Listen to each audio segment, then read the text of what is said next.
दुर्गा सप्तशती का 7वां अध्याय चंड और मुंड का वध पर आधारित है, जो देवी काली के प्रकट होने का वर्णन करता है।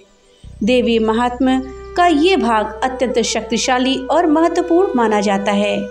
खासकर नवरात्रि के 7वें दिन इसका पाठ करना विशेष रूप से फलदायी होता है। इसका पाठ करने से जीवन की बाधाएं दूर होती हैं, शत्रुओं का नाश होता है और मनोवांछित इच्छाओं की पूर्ति होती है। तो दोस्तों, आज इस वीडियो में हम दुर्गा सप्तशती के 7वें अध्याय का श्रवण करेंगे। इसको सुनने के लिए वीडियो में हमारे साथ अंत तक बने रहिएगा, जिससे कि आपको सही और सटीक जानकारी प्राप्त हो पाए। नमस्कार दोस्तों, राधे राधे। आपके हमारे चैनल ज्ञान शास्त्र में आप सभी का स्वागत है। महर्षि मेधा ने कहा, दैत्यराज की आज्ञा पाकर चंड और मुंड चतुरंगिनी सेना को साथ लेकर हथियार उठाए हुए देवी से लड़ने के लिए चल दिए। हिमालय पर्वत पर पहुंचकर उन्होंने मुस्कुराती हुई देवी, जो सिंह पर बैठी हुई थी, देखा। जब असुर उनको पकड़ने के लिए तलवारें लेकर उनकी ओर बढ़े, तब अंबिका को उन पर बड़ा क्रोध आया और मारे क्रोध के उनका मुख काला पड़ गया। उनकी भ्रुकुटियां चढ़ गईं और उनके ललाट में से अत्यंत भयंकर तथा अत्यंत विस्तृत मुख वाली लाल आँखों वाली काली प्रकट हुई, जो कि अपने हाथ में तलवार और पाश लिए हुए थी। वो विचित्र खड्ग धारण किए हुए थी तथा चीते के चर्म की साड़ी एवं नरमुंडों की माला पहन रखी थी। उनका मांस सूखा हुआ था और शरीर केवल हड्डियों का ढांचा था, और जो भयंकर शब्द से दिशाओं को पूर्ण कर रही थी, वो असुर सेना पर टूट पड़ी और दैत्यों का भक्षण करने लगी। वो पार्श्व रक्षकों, अंकुशधारी महावतों, हथियारों पर सवार योद्धाओं और घंटा सहित हाथियों को एक हाथ से पकड़ पकड़कर अपने मुंह में डाल रही थी, और इस प्रकार वो घोड़ों, रथों, सारथियों व रथों पर बैठे हुए सैनिकों को मुंह में डालकर भयानक रूप से चबा रही थी। किसी के केश पकड़कर, किसी को पैरों से दबाकर और किसी दैत्य को छाती से मसलकर मार रही थी। वो दैत्य के छोड़े हुए बड़े बड़े अस्त्र शस्त्रों को मुंह में पकड़कर और क्रोध में भरकर उनको दांतों में पीस रही थी।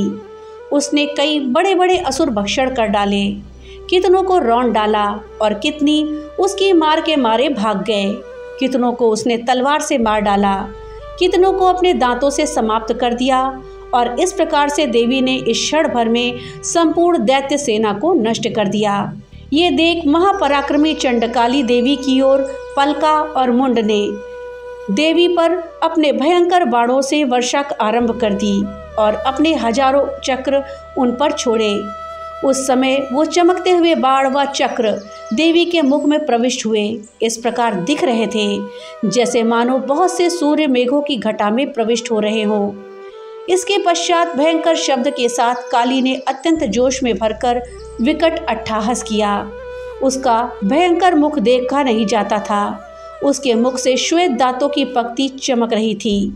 फिर उसने तलवार हाथ में लेकर हूं शब्द कहकर चंड के ऊपर आक्रमण किया और उसके केश पकड़कर उसका सिर काटकर अलग कर दिया। चंड को मरा हुआ देखकर मुंड देवी की ओर लपका, परंतु देवी ने क्रोध में भरे उसे भी अपनी तलवार से यमलोक पहुंचा दिया। चंड और मुंड को मरा हुआ देखकर उसकी बाकी बची हुई सेना वहां से भाग गई। इसके पश्चात काली चंड और मुंड के कटे हुए सिरों को लेकर चंडिका के पास गई और प्रचंड अट्टहास करने के साथ कहने लगी, हे देवी, चंड और मुंड 2 महादैत्यों को मारकर तुम्हें भेंट कर दिया है। अब शुंभ और निशुंभ का तुमको स्वयं वध करना है। महर्षि मेधा ने कहा, वहाँ लाए हुए चंड और मुंड के सिरों को देखकर कल्याणकाई चंडी ने काली से मधुर वाणी में कहा, हे देवी, तुम चूंकि चंड और मुंड को मेरे पास लेकर आई हो, इसलिए संसार तुम्हें चामुंडा के नाम से तुम्हारी ख्याति करेगा। तो दोस्तों, ये था दुर्गा सप्तशती का 7वां अध्याय। दोस्तों, ये अध्याय आपको कैसा लगा हमें कमेंट बॉक्स में लिख कर के जरूर बताइएगा। तो मिलते हैं दुर्गा सप्तशती के एक नए अध्याय के साथ। तब तक के लिए राधे राधे।